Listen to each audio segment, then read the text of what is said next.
Many people believe debt is evil, money is controversial, and a little economic uncertainty signals the beginning of a recession. When did the rules change?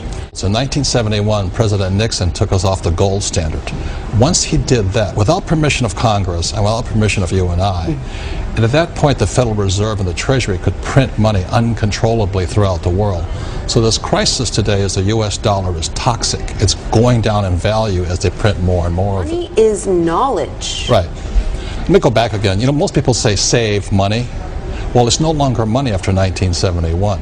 So today, if you're saving money when bonds are paying zero and the Fed is printing trillions, saving money is really bad advice. It's knowledge that makes you rich or poor, because a true investor can make a lot of money when the market's up, will make more money when the market's down. For like right now, this is my best time ever. Bad economies. Everyone can be successful. Everyone can be rich, actually. But a lot of people say, well, I don't really want to be rich. I don't want to do what it takes to be rich. But I want to be comfortable. Now, that's a problem right there, by the way, because comfort and convenience are the kiss of death to success. So you have to be willing to be uncomfortable in order to grow. And all that means is that you're going to be able to do something different than you've been doing before. If you keep doing what you've always done, you'll keep getting what you've always got. The need for speed. Yes.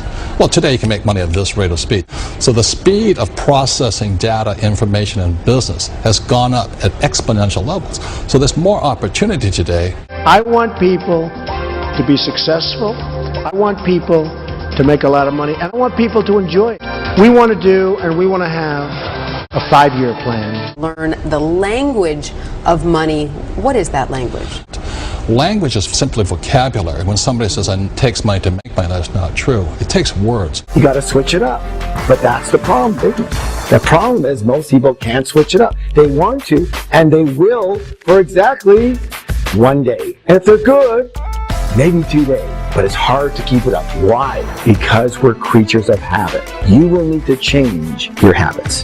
Don't try to change them all at once, because it won't happen. You're going to have to change one main habit at a time. Now, if you can just change one habit, I promise you this, your life will change. I want to ask you some questions about what you think about our current economic situation, because, you know, the Federal Reserve, as you said, is printing money. Is this going to help us? Well, you have to watch the Federal Reserve. We have to be careful right now. There was two kinds of depressions. First part of conspiracy is history. There was the American Depression, which was a depression, but there was a German Depression, which was hyperinflation. It looks like right now the U.S. is going for hyperinflation. Knowledge is power. If you think Bernanke is going to keep printing money, you should have one strategy. If you think it's going to stop printing money, have another strategy. So is that where your money is? The smart money is on the fact that we're going to see some inflation? I'm betting heavily on that, and also I like real estate because I can use debt. Right. And a lot of people, debt is a bad four-letter word, but if you're smart, you can use debt as leverage to get rich. And if, like you said, there's going to be hyperinflation, that bodes well if you own real estate. That's correct, but also if Bernanke raises interest rates, it crashes the stock market.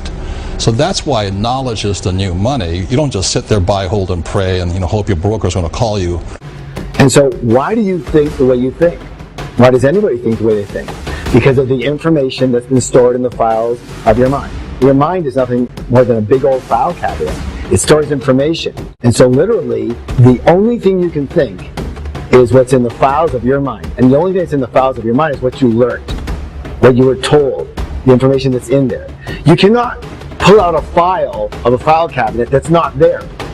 And that's the difference between successful people and unsuccessful people. So this idea of buy, hold, and pray is a bad idea simply because, again, after 1971, Nixon took us off the gold standard.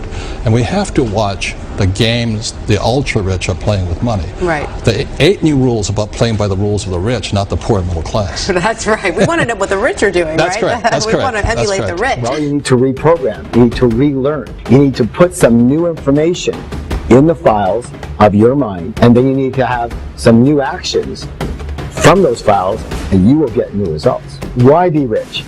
4 very specific reasons to be rich. Number 1, lifestyle. I happen to believe you only go around one time in this world. And if you're only going to go around one time, you might as well make the best of it. Why shouldn't you and your family have nice vacations, live in a nice home, drive a decent car, eat the food that you want to eat, go to the schools you want to go to? Why not? Number 2, contribution. I believe this, that if you have the wherewithal to be rich, it is your duty, it is your dharma to do so. When you have money, you can help. You can help in a different way than if you don't have money. The third reason to get rich is for who you have to become in character, in virtue, in habit. What most people don't realize is that money is a result. Wealth is a result. It's a result of being great at what you do. Having a target of wealth forces you to become a better you. And the fourth and final reason that I talk about as far as why you want to get rich is so you can just stop worrying about the damn stuff. I would say that money is like the thorn in so many people's lives. People say money's not important, but it's there you notice. It's those people that money runs their life.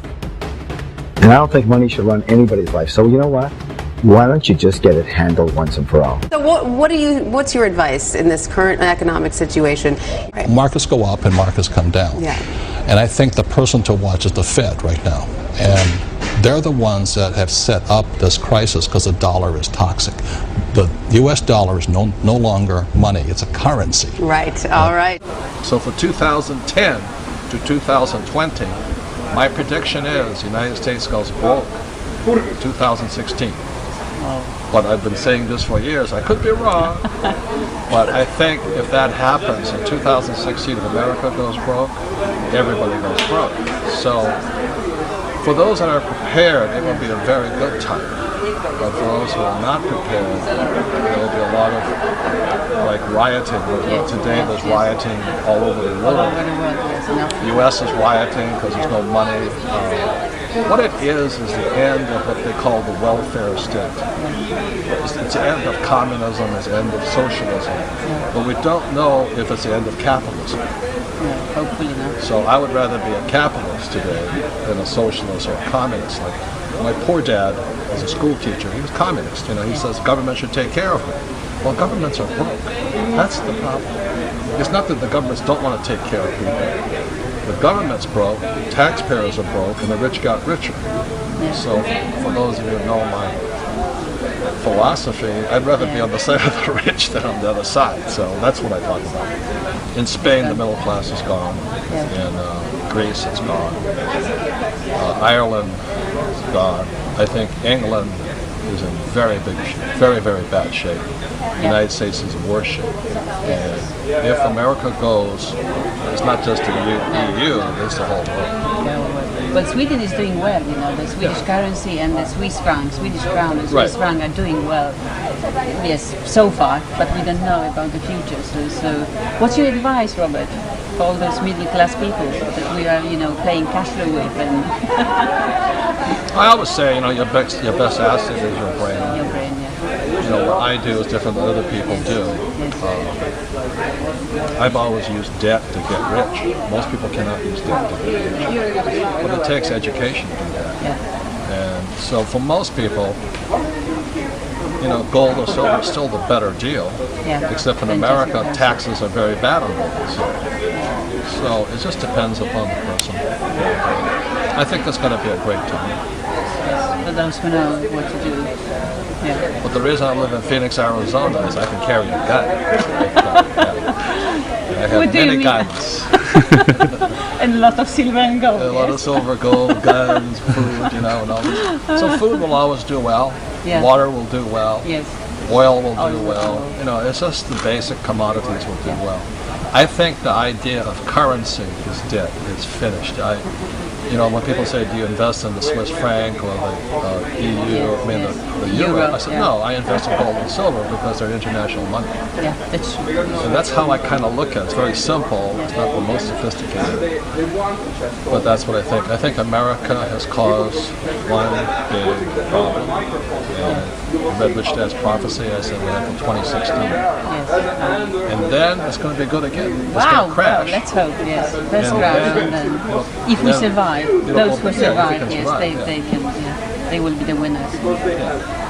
So it's exciting times. Exciting.